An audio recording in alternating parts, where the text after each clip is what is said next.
E aí, suavidade? Bom, na aula de hoje a gente vai falar um pouco do homem como ser de natureza e de linguagem. Tá, peguem os cadernos, anotem um pouco do que eu vou estar falando para vocês, além de vocês anotarem as suas próprias reflexões. Como eu sempre digo, o pensamento de vocês é muito importante, o pensamento próprio, certo? Então vamos lá. Como assim o homem é um ser de natureza? Cada animal é dotado de diferentes capacidades físicas para lidar com diferentes ambientes. Do mesmo modo, nós, seres humanos, somos dotados de um cérebro grande e complexo. Com o uso dele, nós transformamos o conhecimento em formas de compensar as nossas desvantagens físicas. Tá, como assim? Bom, nós não corremos rápido como um felino, tá ligado? Mas a gente criou meios de transporte que nos permitiram ultrapassar a nossa capacidade de velocidade física, certo? Além disso, a gente pode parar para pensar na flexibilidade do comportamento. Quando a gente compara um inseto com um cachorro, com um gato, a gente percebe que um gato e um cachorro têm uma flexibilidade no comportamento muito maior. Nós costumamos dizer que eles têm personalidade, manja? Mas e quando a gente compara qualquer animal com o ser humano? A gente percebe que eles estão presos ao instinto, enquanto que nós somos muito imprevisíveis, nós somos muito diferentes quando se trata de comportamento, a gente se difere muito de um ser humano para o outro, ok? Bom, nós também somos produções da natureza, mas a gente aprendeu a transformar a natureza. Isso significa que, além de seres de natureza, nós somos seres de cultura. Agora, a gente tem um gancho para falar do homem como ser de linguagem. Um filósofo alemão da área da hermenêutica, chamado Gadamer, disse que a linguagem está no centro do humano. Através da linguagem, nós temos o entendimento. A gente pode conviver, a linguagem permite a convivência, certo? Através da linguagem, a gente pode expressar o nosso pensamento. Tá, suave, demorou.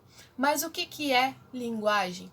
Bom, basicamente, linguagem é um conjunto de signos que normalmente tem um significado diferente do que eles são. Por exemplo, quando a gente fala com alguém que conhece a língua portuguesa e a gente apresenta a palavra sol para essa pessoa, certo? Nós imaginamos que ela é remetida à ideia de sol. É um termo simples. Entretanto, nós temos termos complexos e nós temos conjuntos de termos complexos. O que eu estou querendo dizer com isso?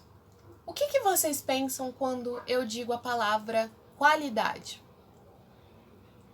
É imaginado que a gente se remeta a coisas diferentes, nós somos remetidos a ideias de qualidades diferentes, ok? Também é importante que vocês entendam a diferença entre língua e linguagem. O que é a língua?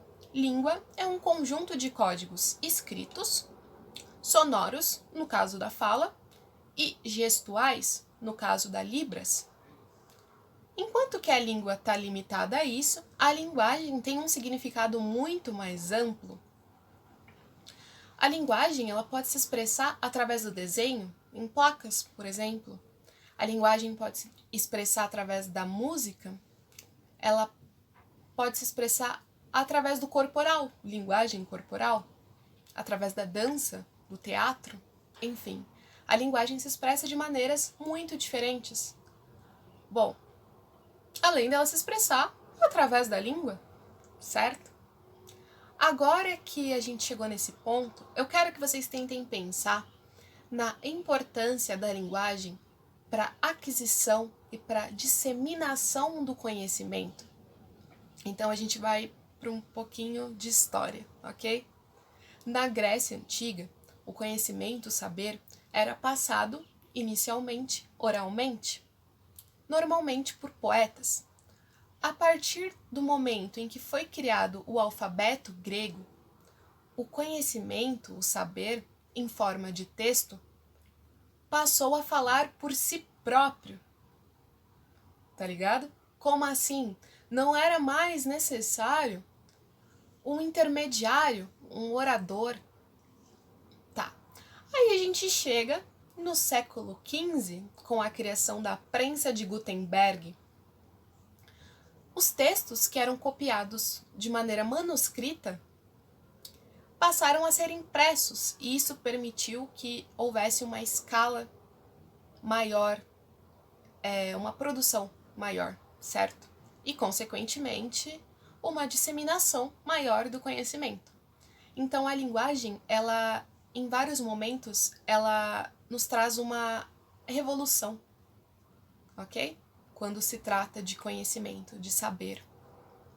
Bom, eu quero que vocês pensem, por exemplo, nos gêneros musicais. O funk, o rap, permitiu que as ideias, que o conhecimento, que a vivência da periferia, tá ligado? Fosse passado pro mundo. Então, mano, a linguagem, tá ligado? Ela tem uma potência, ela tem um poder. Então a linguagem é conhecimento, ela é teoria, mas ela também é manifestação. A linguagem, ela se expressa através da arte. A linguagem expressa o sentimento, tá ligado? A linguagem tem um potencial de luta, certo? Através da linguagem a gente pode alcançar, a gente pode ter muita coisa. Na música, no rap mesmo, ela se expressa como luta, certo? Bom, eu espero que tenha ficado claro. Se vocês tiverem alguma dúvida, me chamem no privado. Se vocês quiserem falar mais sobre o assunto também, de todo modo, me avisem quando vocês verem o vídeo e tal. Eu vou contar com uma forma de participação. Eu sei que tá osso para todo mundo, mas para vocês que têm acesso, é importante que a gente se mantenha firme nesse processo, certo? Então é isso. Tô com saudade. Beijão e é nóis.